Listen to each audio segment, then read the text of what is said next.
जय हिंद दोस्तों, कैसे हैं आप सभी। आज हम इंडियन पॉलिटी की पहली मैराथन क्लास लेकर के आए हैं, जिसमें हम भारतीय संविधान के भाग 1 से लेकर के भाग 4 तक पढ़ेंगे। इसी तरह की 2-3 मैराथन और मैं आपके लिए लाऊंगा, जिससे आपकी बहुत जल्दी ही कम समय में अच्छी तैयारी हो जाएगी और इसमें से आपको डेफिनेटली पेपर में क्वेश्चन देखने के लिए मिलेगा। तो वीडियो को लास्ट तक आप ज़रूर देखें और बाद में आप कमेंट करके भी बताएं। इसी तरह मैं अदर सब्जेक्टों की भी आपके लिए मैराथन लेकर के आऊँगा। तो आइए हम वीडियो को शुरू करते हैं। आइए दोस्तों, स्टार्ट करते हैं हम इंडियन पॉलिटी, भारतीय राजनीति को।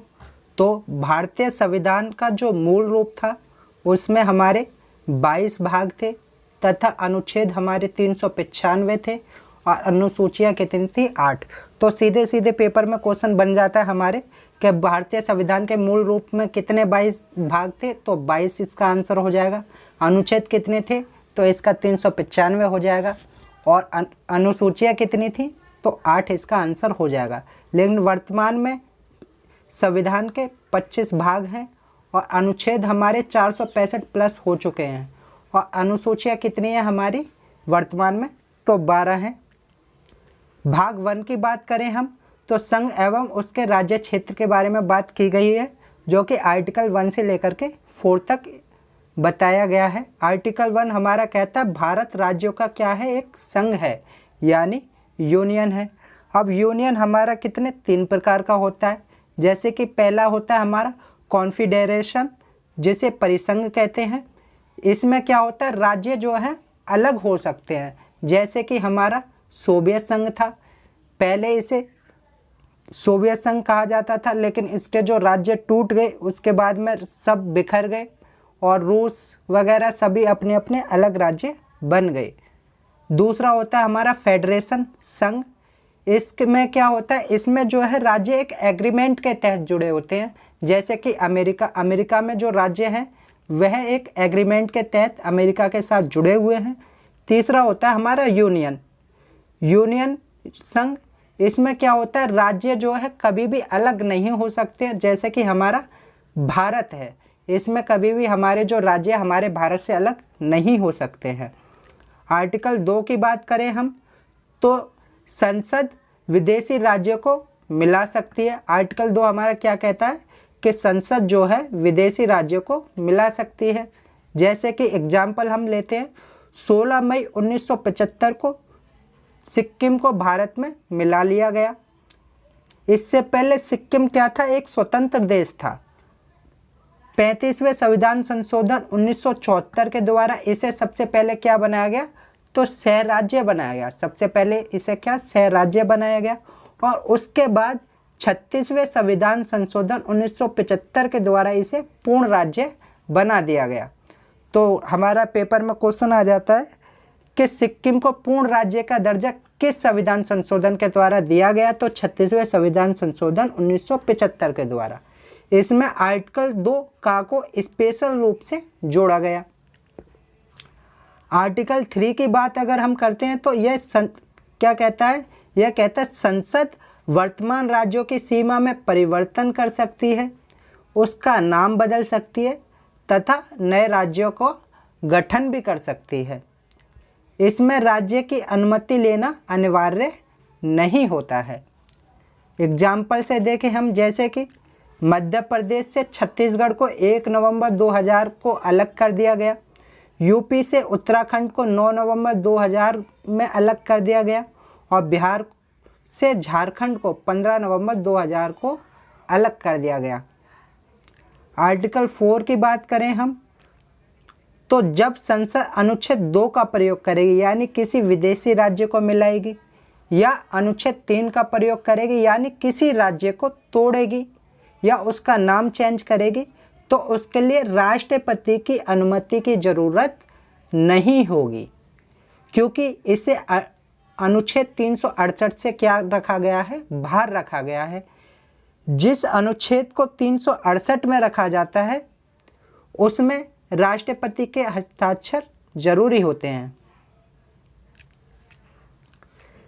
भारत से अलग होकर बनाए गए नए देश 1893 में अफगानिस्तान को भारत से अलग कर दिया गया और इसे डुरंड रेखा के तहत, किस रेखा के तहत? डुरंड रेखा के तहत भारत से अलग किया गया था। लेकिन वर्तमान में जो डुरंड रेखा है वह अफगानिस्तान और पाकिस्तान के बीच में है।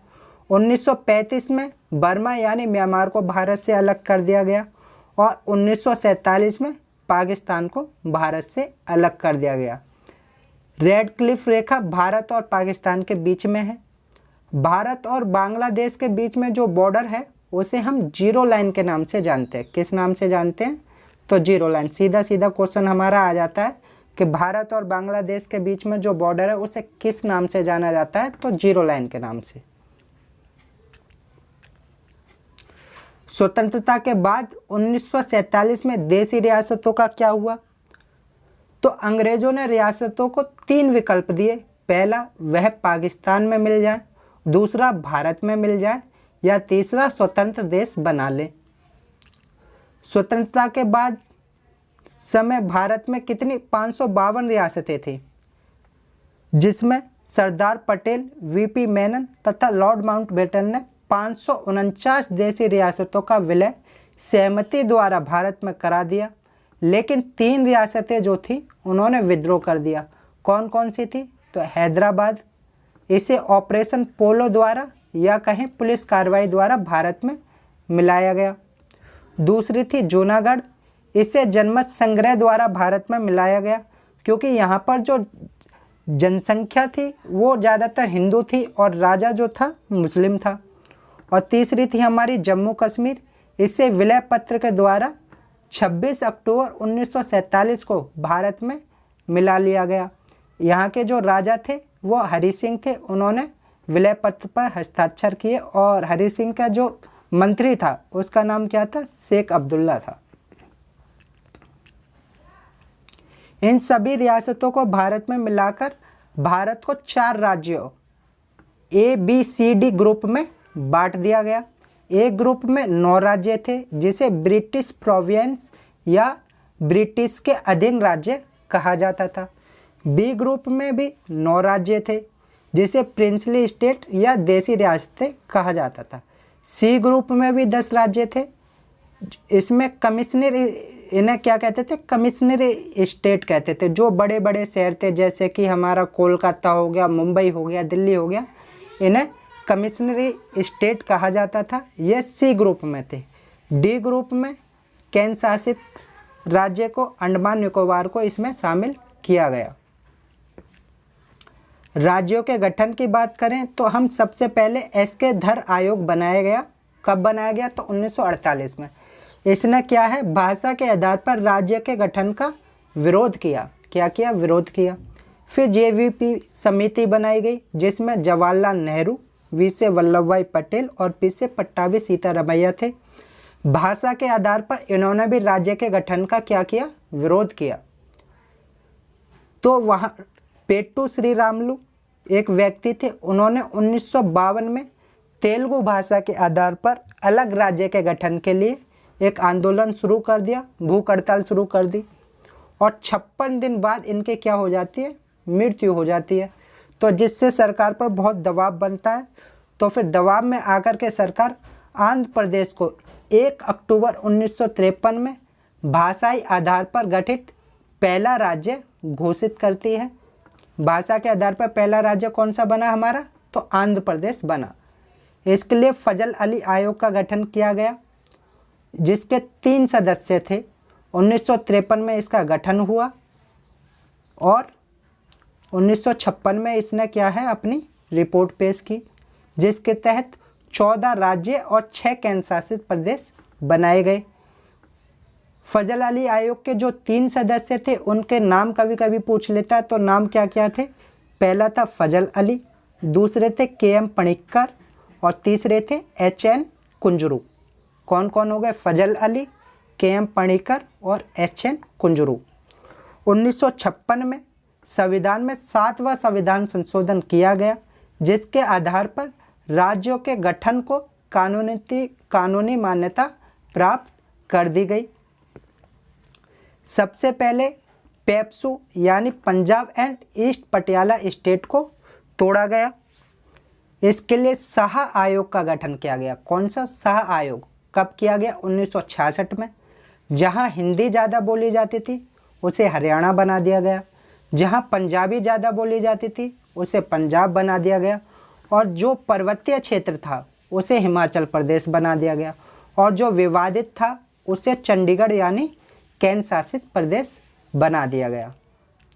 सबसे पहले भारत में 28 राज्य और 7 केंद्र शासित प्रदेश थे। उसके बाद 29 राज्य व 9 केंद्र शासित प्रदेश बने। लेकिन वर्तमान में भारत में 28 राज्य तथा 8 केंद्र शासित प्रदेश हैं, क्योंकि जम्मू कश्मीर और लद्दाख 2 नए यूटी बनाए गए हैं, और दादर नागर हवेली और दमन द्वीप को मिलाकर 1 यूटी बना दिया गया है। भाग 2 की बात करें हम तो भाग 2 में नागरिकता के बारे में बताया गया है। यह आर्टिकल 5 से लेकर के 11 तक है। भारत में कैसी नागरिकता है? तो एकहरी नागरिकता यानी एकल नागरिकता है भारत में। भारत में जो नागरिकता कहाँ से ली गई है? ब्रिटेन से ली गई है। नागरिकता का पहला विवरण जो दिया था वो किसने दिया था? तो अरस्तु जी हैं हमारे, उन्होंने दिया था। भारत की नागरिकता 1955 के अधिनियम पर आधारित है। 1986 में पहली बार नागरिकता में संशोधन किया गया। नागरिक होने के कारण ही हमें पैन कार्ड हो गया, आधार कार्ड आदि जो डॉक्यूमेंट है वे हमें मिल पाते हैं। क्या गैर नागरिकों को यह सुविधाएं मिलती हैं? तो नहीं मिलती।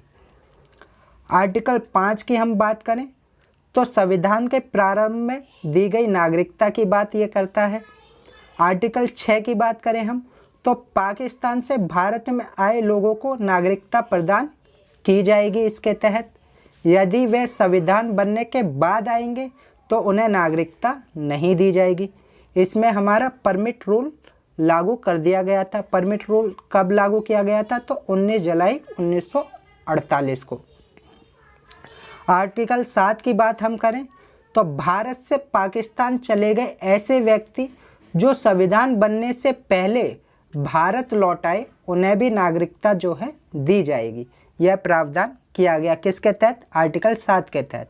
आर्टिकल 8 की बात करें हम तो विदेशी भ्रमण एवं नौकरी करने पर भारत की नागरिकता समाप्त नहीं होगी।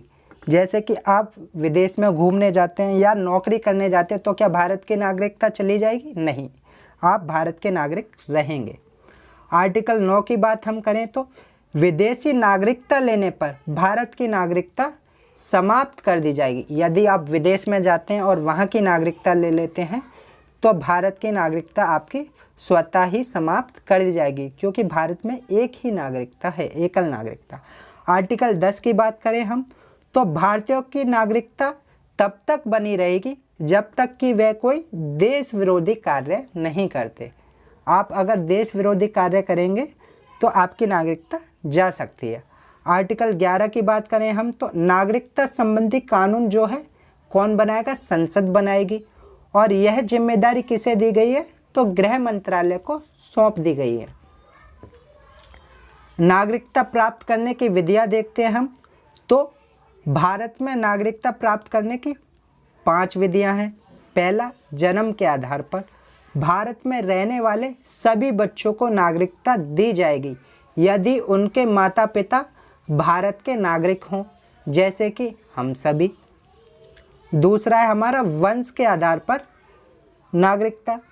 विदेश में जन्म लेने वाले बच्चों को भी नागरिकता दी जाएगी यदि उनके माता या पिता दोनों में से कोई एक भारतीय नागरिक रहा हो, जैसे कि शिखर धवन।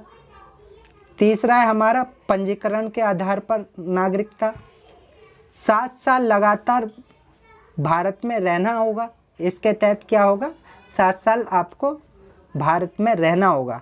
इस विधि द्वारा राष्ट्रमंडल देशों को नागरिकता दी जाती है। चौथा है देशीकरण के आधार पर नागरिकता हमें प्राप्त हो सकती है। ऐसे व्यक्ति जो भारत की एक भाषा को जानता हो, भारत के प्रति सकारात्मक सोच रखता हो, वैज्ञानिक या कला के क्षेत्र में निपुण हो, साथ ही लगातार भारत में 10 वर्ष तक रहा हो, तो ऐसे व्यक्ति को देशीकरण के आधार पर नागरिकता दी जा सकती है। पांचवा है हमारा अर्जित भूमि के आधार पर नागरिकता, जैसे कि विदेशी राज्य को भारत में मिला लिया जाए तो वहाँ के लोगों को भारत की नागरिकता दे दी जाएगी। जैसे कि एग्जाम्पल हमारा है Sikkim. NRI non resident India, यह कौन होते हैं? यह वह नागरिक होते हैं जो वर्तमान में भारत में नहीं रह रहे लेकिन भारतीय नागरिक हैं। वह विदेश में 6 माह से ज़्यादा पढ़ाई या नौकरी करने के लिए गए हुए हैं तो वह NRI कहलाएंगे। ओवरसीज नागरिकता की बात करें हम तो ओवरसीज नागरिकता क्या होती है? इसे कब 2005 में शामिल किया गया। किसने? लक्ष्मीमल सिंधवी समिति द्वारा इसे शामिल किया गया। इसके तहत बड़े बड़े जो उद्योगपति होते हैं उन्हें नागरिकता दी जाती है, जो विदेशी नागरिकता ग्रहण कर लेते हैं। इस नागरिकता को प्राप्त करने वाले व्यक्ति बिना वीज़ा के भारत में आ सकते हैं। ओवरसीज नागरिकता जैसे दी जाती है वो बिना वीज़ा के भारत में आ सकते हैं। Visa, visitors international stay admission, किसी देश में जाने की अनुमति को हम क्या कहते हैं? वीज़ा कहते हैं। किसी देश में हमें जाना है तो वहाँ का क्या लेना पड़ता है? हमें वीज़ा लेना पड़ता है। और पासपोर्ट, अपने देश को छोड़कर दूसरे देश में जाने के लिए अपने देश से जो अनुमति लेनी पड़ती है उसे पासपोर्ट कहते हैं। जब हम कहीं बाहर जाते हैं तो हम अपना क्या बनवाते हैं? पासपोर्ट बनवाते हैं। CAA सिटीजनशिप अमेंडमेंट एक्ट 2019 की बात करते हैं हम तो यह क्या? नागरिकता संशोधन अधिनियम था। 31 दिसंबर 2014 के पहले पाकिस्तान, अफगानिस्तान, बांग्लादेश से धार्मिक प्रताड़ना वाले अल्पसंख्यक जिसमें हिंदू, बौद्ध, सिख, जैन, पारसी और ईसाई को भारतीय नागरिकता दी जाएगी। नोट, इसमें मुस्लिम को शामिल नहीं किया गया था क्योंकि यह मुस्लिम जो है उन देशों में मेजॉरिटी में है, ना कि अल्पसंख्यक है।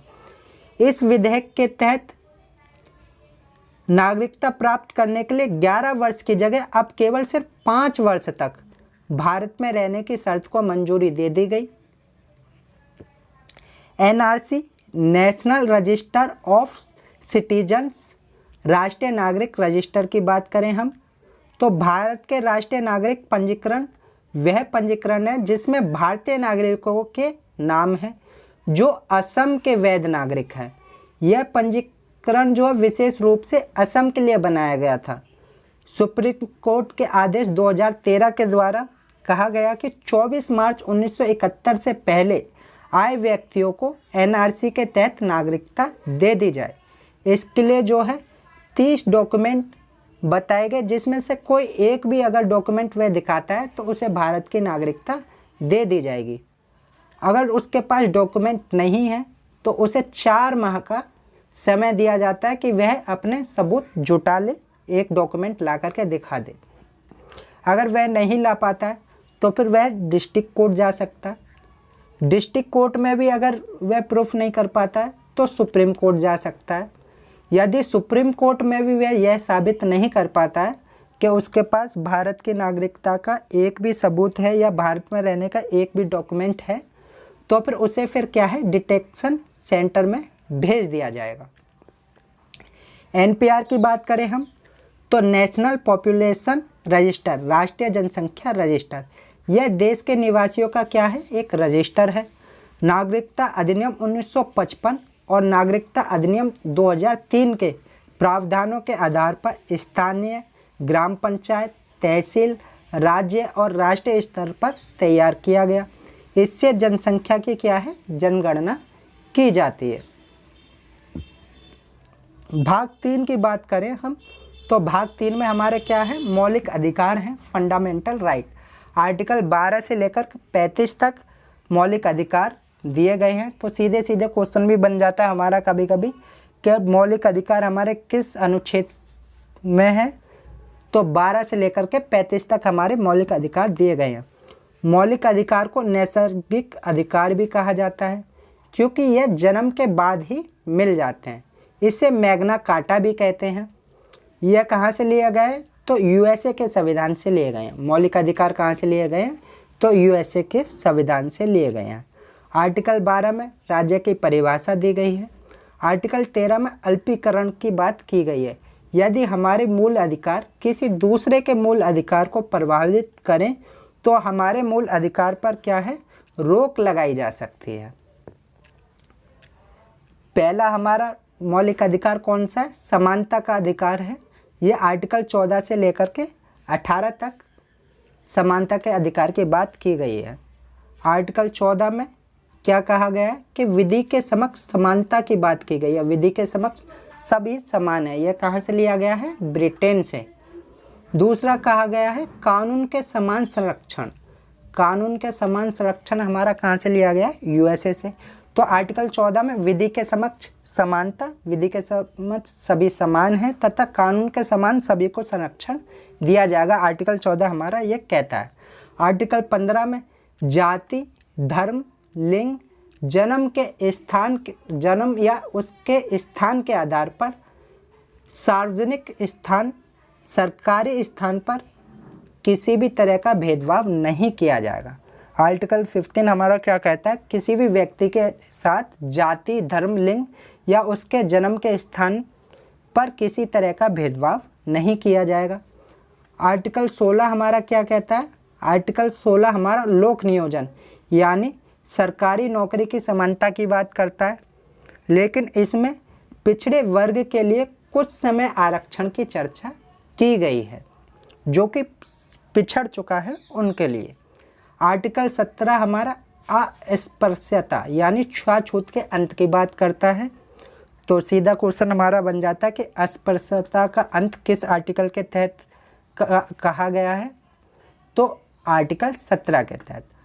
आर्टिकल 18 में हमारा उपाधियों के अंत की बात की गई है कि उपाधियों का अंत कर दिया गया है, किंतु शिक्षा, सुरक्षा तथा भारत रत्न, पद्म विभूषण या पद्म भूषण आदि जो उपाधियां हैं वह ले सकते हैं। विदेशी उपाधि रखने के लिए पहले राष्ट्रपति से मंजूरी लेनी पड़ती है। विदेशी उपाधि यदि आपको रखनी है तो पहले राष्ट्रपति से मंजूरी लेनी पड़ेगी। दूसरा है हमारा स्वतंत्रता का अधिकार। ये आर्टिकल 19 से लेकर के 22 तक इसकी बात की गई है। आर्टिकल 19 का क्लोज 1 क्या कहता है, अभिव्यक्ति की स्वतंत्रता, बोलने की स्वतंत्रता, झंडा लहराने की स्वतंत्रता, पुतला जलाने की स्वतंत्रता तथा आरटीआई तथा प्रेस की स्वतंत्रता की बात आर्टिकल 19 के क्लोज 1 में की गई है। तो कभी कभी हमारा क्वेश्चन जो बन जाता है इस तरीके से बन जाता है कि आरटीआई तथा प्रेस की स्वतंत्रता किस आर्टिकल के किस क्लोज में कही गई है, तो आर्टिकल 19 के 1 क्लोज में कही गई है। आर्टिकल 19 के 2 क्लोज में क्या कहा गया है कि बिना हथियार सभा करने की हमें स्वतंत्रता प्रदान की गई है। किसमें, आर्टिकल 19 के 2 क्लोज में। आर्टिकल 19 के 3 क्लोज में संगठन बनाने की स्वतंत्रता हमें प्रदान की गई है कि हम कोई भी संगठन अपना बना सकते हैं। आर्टिकल 19 के क्लोज 4 में बिना रोक टोक हमें चार और कहीं पर भी घूमने की स्वतंत्रता प्रदान की गई है। आर्टिकल 19 के क्लोज 5 में भारत में किसी भी क्षेत्र में बसने की स्वतंत्रता हमें दी गई है कि हम किसी भी भारत के राज्य में जाकर के बस सकते हैं। आर्टिकल 19 के क्लोज 6 में संपत्ति का अधिकार की बात की गई है। अब यह हमारा मूल अधिकार नहीं रह गया है, क्योंकि 44वें संविधान संशोधन 1978 के द्वारा मौलिक अधिकार से इसे हटा करके आर्टिकल 301 के तहत एक कानूनी अधिकार इसे बना दिया गया है।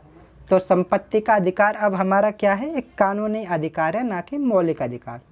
आर्टिकल 19 के क्लोज 7 में व्यवसाय करने की स्वतंत्रता हमें प्रदान की गई है कि हम कोई भी व्यवसाय अपना शुरू कर सकते हैं। आर्टिकल 20 की बात करें हम तो यह हमें 2 सिद्धि से संरक्षण प्रदान करता है। इसमें 3 प्रकार की स्वतंत्रता की बात की जाती है। पहला, एक गलती की एक सज़ा दी जाएगी। दूसरा, सज़ा उस समय के कानून के आधार पर दी जाएगी। ऐसा नहीं होगा कि आपने जो है अपराध किया था बहुत पहले, लेकिन साबित अभी हो पाया तो अभी के अनुसार आपको सज़ा दी जाए, नहीं, उसी समय के अनुसार आपको सज़ा दी जाएगी। सज़ा के बाद भी कैदी को क्या है, संरक्षण दिया जाएगा। आर्टिकल 20 के अनुसार जब तक किसी व्यक्ति को न्यायालय द्वारा दोषी करार नहीं दिया जाता तब तक उसे अपराधी नहीं माना जाता है। आर्टिकल 21 की बात करें तो प्राण एवं दैहिक स्वतंत्रता की बात करता है। इसमें निजता और प्राइवेसी का अधिकार भी आर्टिकल 21 के तहत दिया गया है। नोट एक बात ध्यान रखेंगे कि आर्टिकल 20 और 21 जो है आपातकाल के दौरान भी समाप्त नहीं किए जाते हैं। सबसे शक्तिशाली मूल अधिकार की बात की जाए तो ये हमारा क्या हो जाएगा, आर्टिकल 20 और 21 हमारे सबसे शक्तिशाली मूल अधिकार हैं। आर्टिकल 21 का की बात करें तो 6 से लेकर के 14 वर्ष के बच्चों को निःशुल्क प्राथमिक शिक्षा का अधिकार इसके तहत दिया गया है। 86वें संविधान संशोधन 2002 के द्वारा शिक्षा का अधिकार आर्टिकल 21 का में जोड़ा गया। आर्टिकल 22 की बात करें हम तो यह गिरफ्तारी से संरक्षण की बात करता है। इसमें भी हमारी 3 प्रकार की स्वतंत्रता दी गई है। पहला, व्यक्ति को गिरफ्तार करने के लिए वारंट कारण बताना होगा। दूसरा, 24 घंटे के अंदर न्यायालय में उसे सशरीर प्रस्तुत किया जाएगा। इस 24 घंटे में यातायात तथा अवकाश का समय नहीं गिना जाता है। गिरफ्तार व्यक्ति को अपनी पसंद का वकील रखने का क्या होगा, अधिकार होगा। निवारक विरोध अधिनियम प्रिवेंटिव डेटेंशन, इसकी चर्चा जो है आर्टिकल 22 के भाग 4 में की गई है, क्लोज 4 में। उद्देश्य किसी व्यक्ति को सजा, इसका उद्देश्य किसी व्यक्ति को सजा देना नहीं बल्कि अपराध करने से रोकना है। कानून के तहत किसी भी व्यक्ति को बिना कारण के बताए अधिकतम 3 माह तक, कितने माह तक, अधिकतम 3 माह तक गिरफ्तार या नज़रबंद किया जा सकता है। नज़रबंद किसे कहते हैं, जब किसी व्यक्ति को समाज से मिलने ना दिया जाए तो उसे हम नज़रबंद कहते हैं। नज़रबंद जो है हम होटल में, आवास में या जेल में कहीं पर भी कर सकते हैं। भारत के प्रमुख निवारक विरोध अधिनियम के बारे में पढ़ लेते हैं हम। तो पहला हमारा क्या है, निवारक विरोध अधिनियम 1950। यह भारत का पहला निवारक विरोध अधिनियम है। 31 दिसंबर 1972 को इसे क्या कर दिया गया, समाप्त कर दिया गया। दूसरा हमारा Misa maintenance of internal security act 1971 में इसे लागू किया गया और 1978 में इसे क्या कर दिया गया, समाप्त कर दिया गया, क्योंकि इसका ज़्यादा क्या है, दुरुपयोग होने लगा था। तीसरा है हमारा राष्ट्रीय सुरक्षा कानून यानी रासुका, 1980 में आया और अभी तक यह लागू है। सबसे खतरनाक अधिनियम कौन सा हमारा, तो रासुका है। पुलिस इसमें एनकाउंटर भी कर सकती है। चौथा कौन सा था हमारा, तो टाडा है, टेररिस्ट एंड डिसरप्टिव एक्टिविटीज़। 1985 में इसे लागू किया गया और 1995 में इसे समाप्त कर दिया गया। यह क्या, आतंकवादियों के विरुद्ध लगाया जाता है। टाडा किसके विरुद्ध लगाया जाता है, तो आतंकवादियों के विरुद्ध। पांचवा कौन सा था हमारा, तो पोटा प्रिवेंशन ऑफ टेररिस्ट एक्ट 2001 में लागू किया गया और 2004 में इसे समाप्त कर दिया गया। यह भी किसके लिए था, तो आतंकवादियों के लिए लाया गया था। तीसरे मौलिक अधिकार की बात करें हम तो यह हमारा शोषण के विरुद्ध अधिकार। शोषण के विरुद्ध अधिकार हमारा कहाँ से कहाँ तक है, तो आर्टिकल 23 से लेकर के 24 तक इसकी बात की गई है। आर्टिकल 23 में क्या कहा गया, बलात्श्रम यानी जबरदस्ती श्रम, बेगार यानी बिना वेतन के कार्य करने पर रोक लगा दी गई। किंतु राष्ट्रीय सुरक्षा के मुद्दे पर बलात्श्रम या बेगार करवाई जा सकती है, अगर राष्ट्रीय सुरक्षा का मुद्दा हो तो ही, वैसे नहीं। आर्टिकल 24 में कहा गया कि 14 वर्ष से कम उम्र के जो बच्चे हैं उन्हें खतरनाक कामों यानी कारखानों आदि में नहीं लगाया जा सकता है। चौथे मौलिक अधिकार की बात करें हम तो ये कौन सा, हमारा धार्मिक स्वतंत्रता का अधिकार है और ये आर्टिकल 25 से लेकर के 28 तक धार्मिक स्वतंत्रता के अधिकार की बात की गई है।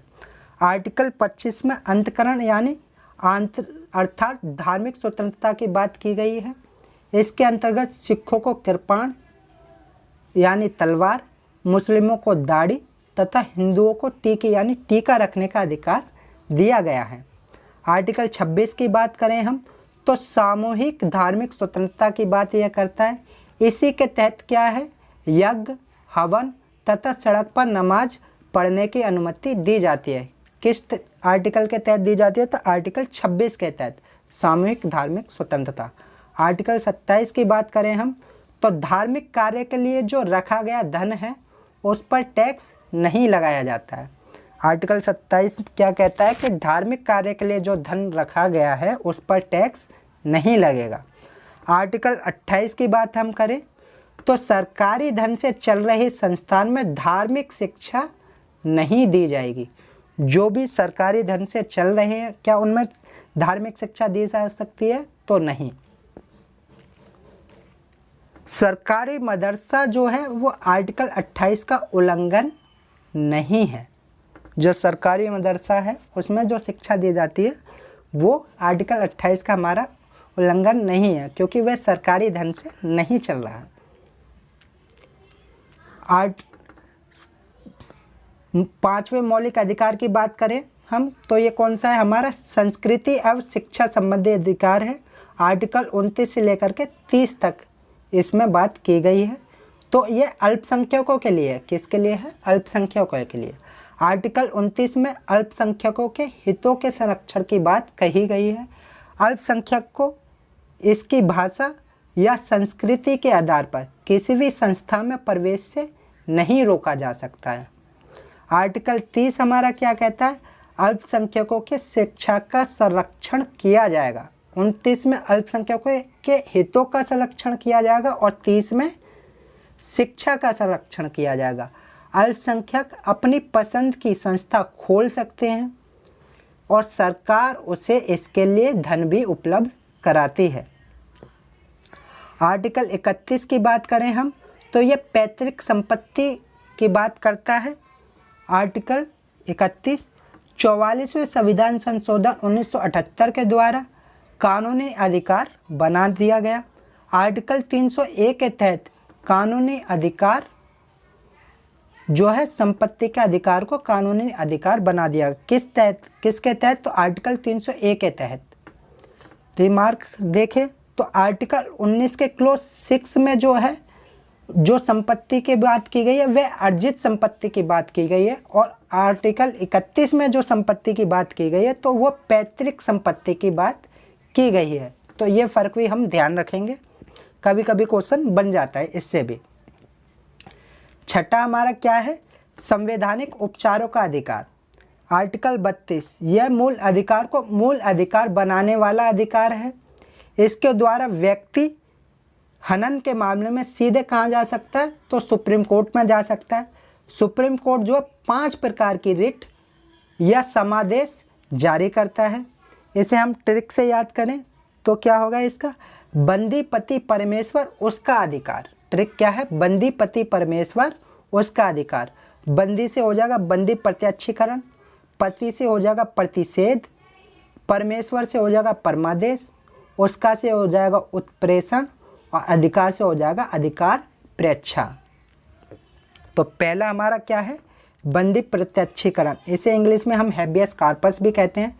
यह व्यक्तिगत स्वतंत्रता का सबसे बड़ा रिट है। तो क्वेश्चन कभी कभी बन जाता है कि व्यक्तिगत स्वतंत्रता का सबसे बड़ा रिट कौन सा है, तो ये हमारा है बंदी प्रत्यक्षीकरण। कौन सा हो जाएगा, बंदी प्रत्यक्षीकरण। बंदी को 24 घंटे के अंदर सशरीर कोर्ट में पेश करना होता है। इसमें छुट्टी व लाने में लगे समय को नहीं गिना जाता है। दूसरा है हमारा क्या है, परमादेश, मैंडमस। इसे इंग्लिश में हम क्या कहते हैं, मैंडमस। इसका अर्थ क्या होता है, हम आदेश देते हैं। जब कोई सरकारी कर्मचारी अच्छे से काम नहीं करता तो उस पर यह जारी किया जाता है। तीसरा हमारा क्या है, अधिकार प्रेक्षा, कोवरेंटो। इसका अर्थ क्या है, किस अधिकार से। जब कोई व्यक्ति ऐसे कार्य करने लगे जिसके लिए वह अधिकृत नहीं है तो उसे रोकने के लिए अधिकार परीक्षा लाया जाता है कि आप किस अधिकार से इस कार्य को कर रहे हैं। चौथा है हमारा प्रतिषेध यानी प्रोहिबिशन। यह ऊपरी न्यायालय द्वारा निचली न्यायालय पर जब लगाया जाता है जब वह अपने अधिकारों का क्या कर रहा हो, उल्लंघन कर रहा हो, तो क्या लगाया जाता है, प्रतिषेध लगाया जाता है। और पांचवा क्या है हमारा उत्प्रेषण सेरिट्योरी। यह ऊपरी न्यायालय द्वारा निचली न्यायालय पर कब लगाया जाता है, जब लगाया जाता है जब वे अपने अधिकारों का उल्लंघन करके फैसला सुना चुका हो। प्रतिषेध कब लगाया जाता है, जब वे अपने अधिकारों का उल्लंघन कर रहा हो। और उत्प्रेषण जब वे अपने अधिकारों का उल्लंघन करके फैसला सुना चुका हो तब लगाया जाता है। तो इन दोनों में हम फ़र्क याद रखेंगे। आगे चलते हैं हम, तो आगे भाग 4 की बात करते हैं। तो इसमें क्या है हमारा राज्य के नीति निर्देशक तत्व यानी DPSP directive principle of state policy की बात की गई है। यह कहाँ से कहाँ तक है, तो आर्टिकल 36 से लेकर के 51 तक है। कभी कभी हमारा सीधा क्वेश्चन ऐसा भी बनता है कि राज्य के नीति निर्देशक तत्व किस आर्टिकल कहाँ से कहाँ तक हैं, तो आर्टिकल 36 से लेकर के 51 तक हैं। भाग 4 की बात करें हम, तो आर्टिकल 36 से लेकर के 51 तक इसकी बात की गई है। इसका स्रोत क्या है, तो आयरलैंड। भारत में जो नीति निर्देशक तत्व हैं वह कहाँ से लिए हैं, तो आयरलैंड से लिए हैं। और आयरलैंड ने ये कहाँ से लिए थे, तो ये स्पेन से लिए थे। तो कभी कभी क्वेश्चन हमारा सीधा सीधा बन जाता है कि राज्य के नीति निर्देशक तत्व जो हैं आयरलैंड ने कहाँ से लिए, तो स्पेन देश से लिए थे। यह न्यायालय में वाद योग्य नहीं है। राज्य के जो नीति निर्देशक तत्व हैं ये न्यायालय में वाद योग्य नहीं है। KT शाह जो हैं उन्होंने क्या कहा कि नीति निर्देशक तत्व उस चेक के समान है जिसका भुगतान बैंक अपनी इच्छा अनुसार करता है। KT शाह जी क्या कहते हैं कि नीति निर्देशक तत्व जो हैं उस चेक के समान है जिसका भुगतान बैंक अपनी इच्छा अनुसार करता है। इसका उद्देश्य क्या है, तो सामाजिक तथा आर्थिक लोकतंत्र की स्थापना करना। राज्य के नीति निर्देशक तत्वों का क्या उद्देश्य है, सामाजिक तथा आर्थिक लोकतंत्र की स्थापना करना। आर्टिकल 36 में राज्य की परिभाषा के बारे में ही बताया गया है। आर्टिकल 37 में कहा गया है कि नीति निर्देशक तत्व जो हैं यह न्यायालय में वाद योग्य नहीं है या परिवर्तनीय नहीं है। कभी कभी क्वेश्चन बन जाता है हमारा, क्या राज्य के नीति निर्देशक तत्व परिवर्तनीय है, तो आंसर होगा हमारा इसमें नहीं है। आर्टिकल 38 जो है लोक कल्याण की अभिवृद्धि अर्थात सरकार जनता के लिए कार्य करेगी उसकी बात करता है, जैसे कि राशन कार्ड उपलब्ध कराएगी, सामाजिक राजनीतिक न्याय उपलब्ध कराएगी। इसकी बात जो है आर्टिकल 38 में की गई है। आर्टिकल 39 में क्या कहा गया है, आर्टिकल 39 समान काम के लिए समान वेतन की बात करता है। स्त्री हो या पुरुष हो उन्हें समान कार्य के लिए समान वेतन दिया जाएगा। आर्टिकल 29 ऐसा कहता है, क्योंकि पहले कई जगह पर क्या होता था कि सेम काम के लिए पुरुषों को ज़्यादा धन मिलता था और महिलाओं को कम मिलता था, तो इसके लिए ये आर्टिकल लाया गया। आर्टिकल 39 का में निःशुल्क विधि सहायता की बात की गई है। 42वें संविधान संशोधन 1976 के द्वारा निःशुल्क विधि सहायता का प्रावधान इसमें किया गया। यह बहुत ही इम्पोर्टेंट आर्टिकल है हमारा आर्टिकल 39 का, इसे आप विशेष रूप से ध्यान रखेंगे। आर्टिकल 40 में ग्राम पंचायत के संगठन की बात की गई है। तो ग्राम पंचायत की बात किस में की गई है, आर्टिकल 40 में। 41 में कुछ दशाओं में सरकारी सहायता जैसे कि काम, शिक्षा प्राप्त करना, जैसे वृद्धा पेंशन, विधवा पेंशन, विकलांगता को साइकिल आदि की सुविधाएं किसके तहत दी जाती हैं, तो आर्टिकल 41 के तहत दी जाती हैं। आर्टिकल 42 में क्या कहा गया है, तो आर्टिकल 42 कहता है न्याय संगत कार्य की मनोचित दशा की बात करता है तथा प्रसूति सहायता की बात हमारा आर्टिकल 42 करता है। प्रसूति सहायता दी जाएगी। इसमें गर्भवती महिला द्वारा जो है कठोर शारीरिक श्रम जो है नहीं किया जाएगा। आर्टिकल 43 की बात करें हम, तो इसमें जो है निर्वाह योग्य मजदूरी जो है दी जाएगी। कुटीर उद्योग की बात करता क्या, आर्टिकल 43 हमारा जो है कुटीर उद्योग की बात करता है। आर्टिकल 43A की बात हम करें तो उद्योग प्रबंधन में कामगारों की भी भागीदारी होगी, ऐसा क्या कहता है हमारा आर्टिकल 43 कहता है। आर्टिकल 44 में हमारी समान सिविल संहिता के बारे में बताया गया है कि सभी धर्मों के लिए विवाह एवं तलाक की जो शर्तें हैं वे समान रहेंगी, चाहे विवाह की रीतियां जो हैं अलग अलग रही हों। अपराध का जो कानून होता है उसे हम दंड संहिता कहते हैं, और जो चुनाव का कानून होता है उसे हम क्या कहते हैं, आचार संहिता कहते हैं। क्या कहते हैं, आचार संहिता कहते हैं। आर्टिकल 45 की बात करें हम तो 6 वर्ष की आयु से कम के जो बच्चे हैं उनके स्वास्थ्य का ध्यान रखा जाएगा, और 6 से 14 वर्ष की आयु के जो बच्चे हैं उन्हें निःशुल्क शिक्षा उपलब्ध कराई जाएगी। आर्टिकल 45 ऐसा कहता है। तो 6 वर्ष से 14 वर्ष के बच्चों को निःशुल्क शिक्षा किस आर्टिकल के तहत दी जाएगी, तो आर्टिकल 45 के तहत। शिक्षा के अधिकार को मूल अधिकार बनाकर आर्टिकल 21A के तहत जोड़ दिया गया है। कब, 86वें संविधान संशोधन 2002 के द्वारा। आर्टिकल 46 की बात करें हम तो इसमें SC ST OBC के लिए विशेष आरक्षण का प्रावधान किया गया। यह बहुत ही हमारा क्या है, इम्पोर्टेंट है। आर्टिकल 46। आर्टिकल 47 की बात हम करें तो सरकार जो पोषायुक्त आहार उपलब्ध कराएगी तथा नशीली दवाओं एवं शराब पर क्या है, प्रतिबंध लगाएगी। आर्टिकल 47 के तहत। आर्टिकल 48 के तहत कृषि एवं पशुपालन की बात की गई है। कृषि एवं, क्वेश्चन हमारा सीधे सीधे बन जाता है कि कृषि एवं पशुपालन के जो है किस आर्टिकल में दिया गया है, तो 48 में दिया गया है, नीति निर्देशक तत्वों में। ये सबसे इम्पोर्टेंट है 48A। इसमें पर्यावरण, वन तथा वन्य जीव की रक्षा करना सरकार का कर्तव्य बताया गया है। किसमें, आर्टिकल 48A में। इसे 42वें संविधान संशोधन 1976 के द्वारा जोड़ा गया था। आर्टिकल 49 की बात करें हम तो राष्ट्रीय स्मारकों की रक्षा करना सरकार का कर्तव्य है। आर्टिकल 49 में यह बताया गया है कि जो स्मारकें हैं हमारी राष्ट्रीय, जैसे ताजमहल वगैरह हो गया, तो इसकी जो रक्षा करेगी वह सरकार करेगी, ये सरकार का कर्तव्य है। आर्टिकल 50 की बात करें हम तो इसमें कार्यपालिका से न्यायपालिका को अलग करने की बात की गई है। किसमें, आर्टिकल 50 में। बहुत ही इम्पोर्टेंट आर्टिकल है ये हमारा आर्टिकल 50। कार्यपालिका से न्यायपालिका को अलग करने वाला आर्टिकल कौन सा है, तो आर्टिकल 50। सीधे सीधे क्वेश्चन हमारा बन जाता है। आर्टिकल 51 में अंतर्राष्ट्रीय शांति को बढ़ावा दिया जाएगा, ऐसी बात की गई है, और इसी के तहत भारत जो है यूएनओ का सदस्य देश बना हुआ है। किसके तहत, आर्टिकल 51 के तहत अंतर्राष्ट्रीय शांति। नीति निर्देशक तत्वों का वर्गीकरण अगर करते हैं हम तो इसे 3 भागों में बांटते हैं। पहला क्या है, गांधीवादी।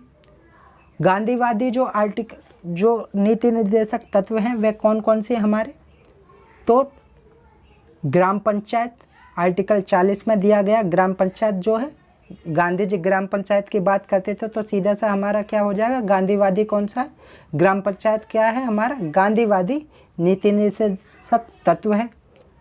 उद्योग प्रबंधन में कामगारों की भागीदारी, तो गांधी जी मजदूरों को सपोर्ट कर देते कामगारों को, तो ये भी हमारा क्या हो जाएगा, गांधीवादी नीति निर्देशक तत्व हो जाएगा। आर्टिकल 43 के काम है उद्योग प्रबंधन में कामगारों की भागीदारी की बात की गई है। आर्टिकल 46 SC ST OBC का आरक्षण। गांधी जी SC ST को काफ़ी सपोर्ट करते थे, तो ये भी हमारा क्या हो जाएगा, गांधीवादी हो जाएगा। तीसरा, नशीली दवाओं व शराब पर प्रतिबंध। आर्टिकल 47 के तहत इसकी बात की गई है, यह भी हमारा क्या है, गांधीवादी नीति निर्देशक तत्व है। समाजवादी नीति निर्देशक तत्व की बात करें हम तो ये कौन कौन से हैं, आर्टिकल 38 लोक कल्याण या जनता का कल्याण। लोक कल्याण की बात किस में की जाती है, समाजवाद में की जाती है। जनता के कल्याण की समाजवाद में की जाती है। आर्टिकल 39 में क्या दिया गया, समान कार्य के लिए समान वेतन। ये हमारा कैसा है, तो ये हमारा समाजवादी है, क्योंकि समान कार्य के लिए सभी को समान वेतन दिया जाएगा। ये क्या करता है, समाजवादी इसकी बात करता है। आर्टिकल 39 के काम में निःशुल्क विधि सहायता जो है दी जाएगी। इसकी भी बात कौन करता है? तो समाजवाद करता है। आर्टिकल 41 के तहत कुछ दशाओं में सरकारी सहायता उपलब्ध कराना, ये भी कैसा है? हमारा समाजवादी है। आर्टिकल 42 में दिया गया प्रसूति सहायता और गर्भवती महिला को प्रसूति सहायता प्रदान की जाएगी, तो समाजवाद इसकी बात करता, तो ये कौन सा हमारा नीति निर्देशक तत्व हो जाएगा? तो समाजवादी हो जाएगा। आर्टिकल 43 में निर्वाह योग्य मजदूरी की बात की गई है। तो गांधीवादी हमारे कौन कौन से हो जाएंगे? 40, 43, 46 और 47। कैसे याद करेंगे? गांधीवादी जो हमारे नीति निर्देशक तत्व कौन से हैं? आर्टिकल 40, 43, 46 और 47। 40, 43, 46 और 47 ये हमारे गांधीवादी हैं।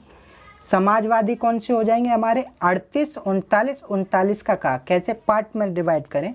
38, 39, 39 का कहा, फिर 41, 42, 43, बीच में एक छोड़ देना। 38, 39, 39 का कहा, 41, 42, 43 ये हमारे कैसे हैं? समाजवादी हैं। तीसरा है हमारे उदारवादी।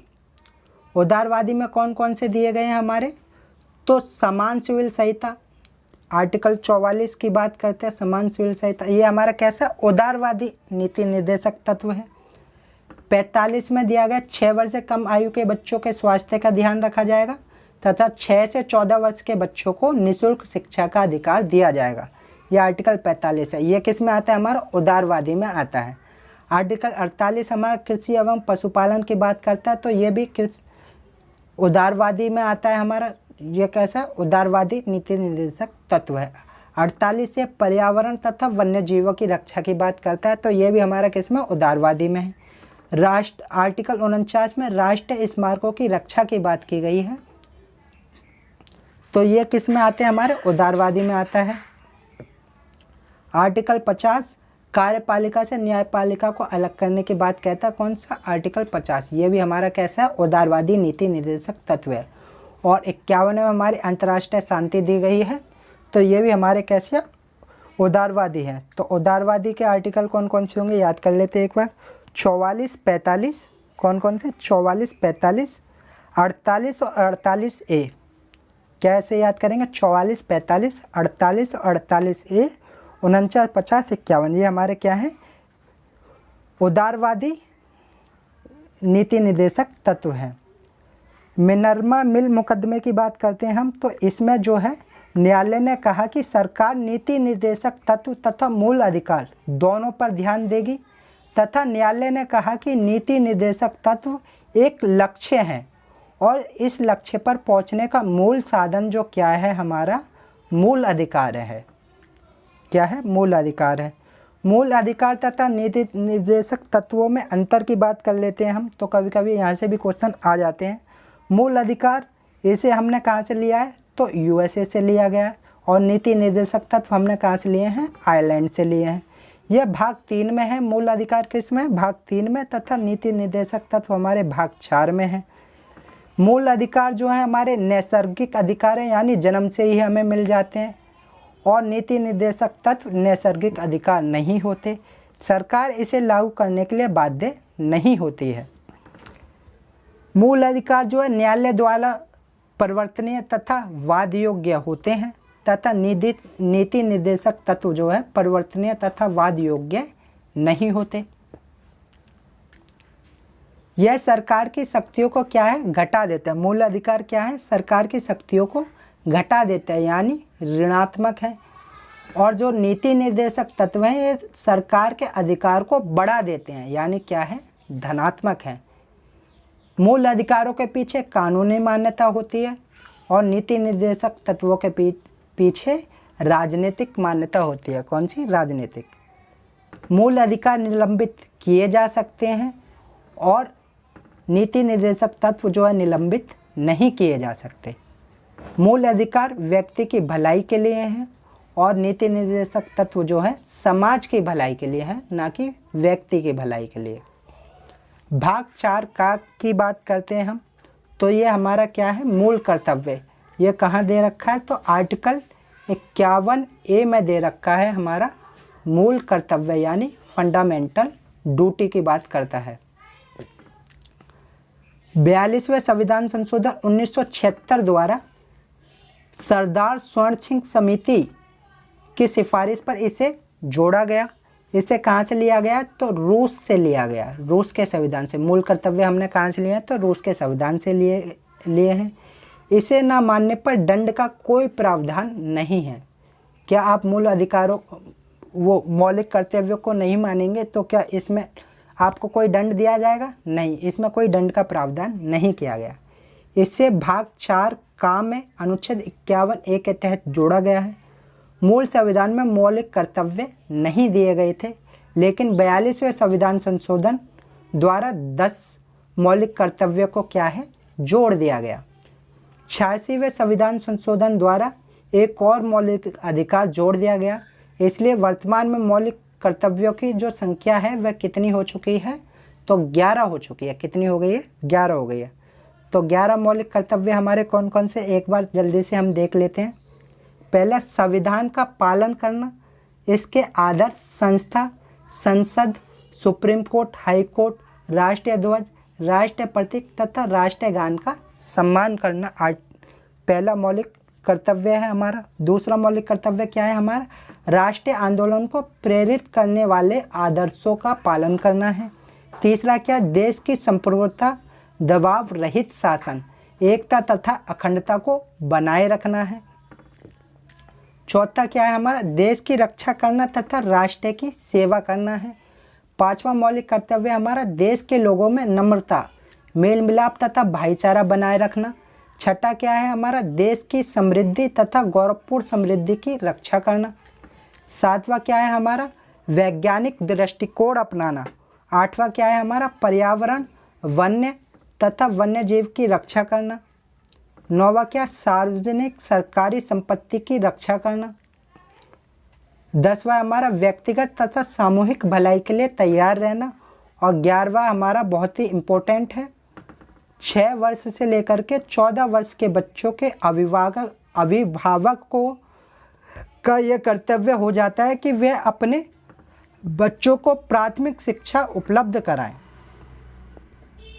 आर्टिकल 21A के तहत सरकार की जिम्मेदारी थी और इसके जो मौलिक कर्तव्य 11वां, इसके तहत जो बच्चों के माता पिता हैं या अभिभावक हैं उनकी यह जिम्मेदारी बन जाती है। तो दोस्तों, कैसा लगा ये मेरा वीडियो? ये जो मैंने अपने नोट्सों से आपको पढ़ाया है, तो कैसे लगे मेरे नोट्स, कैसी लगी ये जानकारी, इसके बारे में ज़रूर आप कमेंट करके बताएं। और मैं चाहता हूं कि आपकी तैयारी बहुत जल्दी ही यूपी पुलिस की हो जाए, क्योंकि बहुत ही जल्द आपका पेपर है। तो ज़्यादा टाइप करने का मेरे पास समय नहीं था, तो मैंने इसलिए अपने नोट्सों से आपको पढ़ाना उचित समझा। तो आप प्लीज़ बताएं और कैसे लगे आपको नोट्स। तो आगे का पार्ट हम अगली वीडियो में लाएंगे। आपका बहुत बहुत धन्यवाद मेरा वीडियो देखने के लिए। ज़्यादा से ज़्यादा शेयर करें, कमेंट करें, ताकि मैं और मोटिवेट हूँ और आपके लिए और अच्छी वीडियो इसी तरह की मैं और भी जो सब्जेक्ट हैं आपकी उनकी भी ला सकूँ, ताकि आप कम समय में एक अच्छी तैयारी अपनी कर पाएँ।